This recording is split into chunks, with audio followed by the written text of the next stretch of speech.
How many years have I waited for this moment?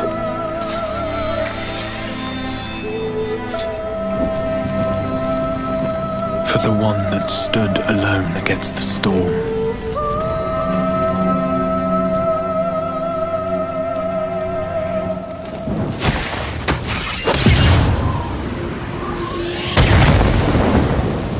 For the one they called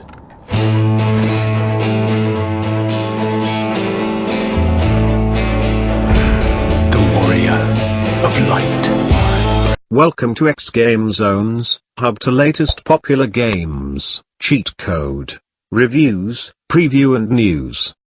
Final Fantasy XIV expansions grappled with broad brush concepts in corruption, religion, and imperialism. The path you tread in Shadowbringers is a distinctly personal affair. The central conceit is the battle between good and evil, and between the dual concepts of light and dark, but at its core is a story about a protagonist who's been left adrift and has to come to terms with their identity alongside longtime companions against the backdrop of a dying world. This harkens back to the sort of character treatment that the non-MMO Final Fantasy games have prided themselves on for decades, but even with the familiar subject matter, the journey here feels distinctly forward-looking. The question for a lot of fans was whether the longevity of the game post-Stormblood would last. Please subscribe in our YouTube channel and follow and like us on Facebook #xGameZones. Visit our site at www.xgamezones.com for more gaming review.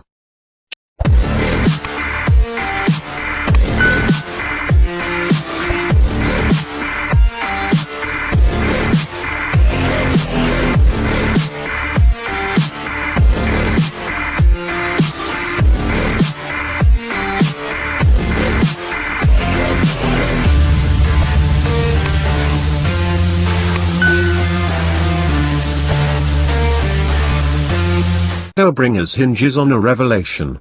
The quests between Stormblood and the new content do a great job of laying down a narrative foundation rife with inter-faction politics, intrigue, and shadowy figures pulling strings with hidden consequences.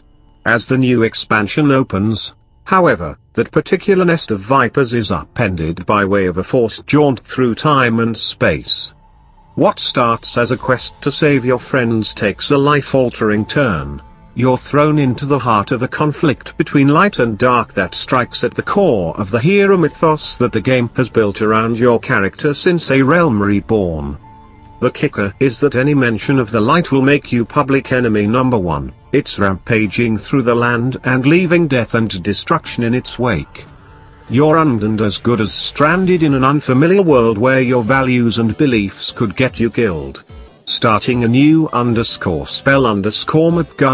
expansion can often feel like slipping into a pair of worn shoes that have stood the test of time. There's a certain sense of security afforded to you because of your established Chosen One status. With the story's rocky start, Shadowbringers takes a decidedly discomforting approach by doing the narrative equivalent of taking those shoes off your feet and getting someone to beat you with them. The solution it offers in its opening minutes is simple: set aside everything you know and become the warrior of darkness. The dungeons and trials are an excellent way for Shadowbringers to hammer those points home, and to deal with important narrative beats. It's a credit to the game's development team that the dungeons are much more than just a means to keep you occupied or to give you enough experience to move on to the next big thing in the world. They function like little pockets of insight into the decayed state of Norvrant, complete with harrowing bosses and crumbling ruins. These dungeons see you racing through castles, fighting seraphim and diving into fey realms, making desperate pacts to secure your future. And it all plays out to a distinctly operatic soundtrack that leans heavily into dramatic strings and modern vocal frills, creating a perfect atmosphere to underscore the urgency of your character's mission. Every new encounter of this fashion drives the warrior of darkness closer to their goal of restoring balance to the world, whether it's driving a sword through the heart of a friend now twisted by light or unearthing the origins and primal motivations for this conflict. Dungeons have always been a part of the main story's requirements in Final Fantasy XIV, but here they feel just as crucial to your enjoyment and understanding of the tale as the new quests do.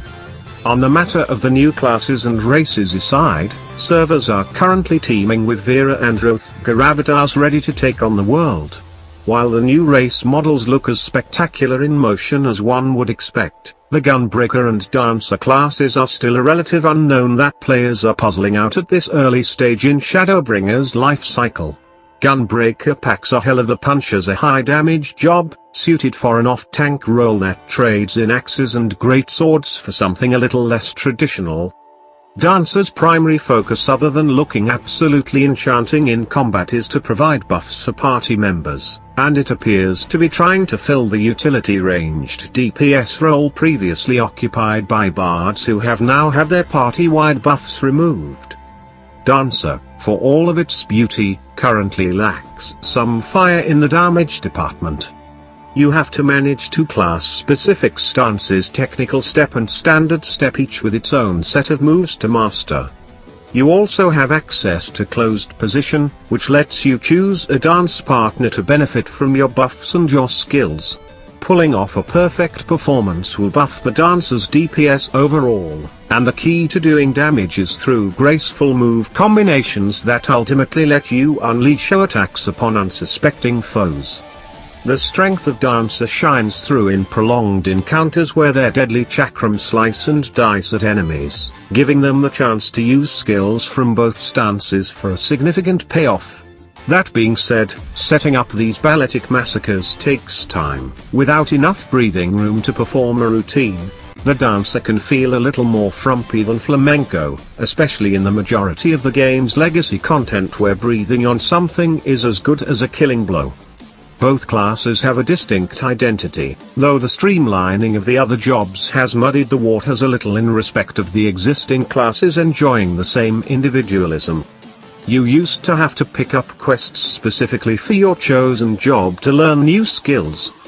Now, Shadowbringers has replaced these with role quests for DPS, tanks, and healers, and these exist mostly to provide experience and to further the overall narrative than to improve any existing affinity with your character's chosen profession.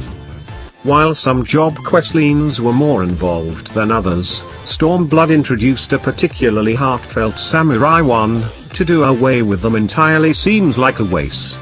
Role actions also have been further simplified, with changes to tanking and healing in particular removing some bloat but also making them more homogeneous. While this makes it easier for newcomers to plug and play, it feels like it's come at the cost of the unique class identities which past expansions have been so careful to cultivate. If you have any comments or suggestion, feel free to comment below. Thank you for watching. Please subscribe in our YouTube channel and follow and like us on Facebook #xGameZones. For more gaming review, visit our site at www.xgamezones.com. Don't forget to click the notification bell.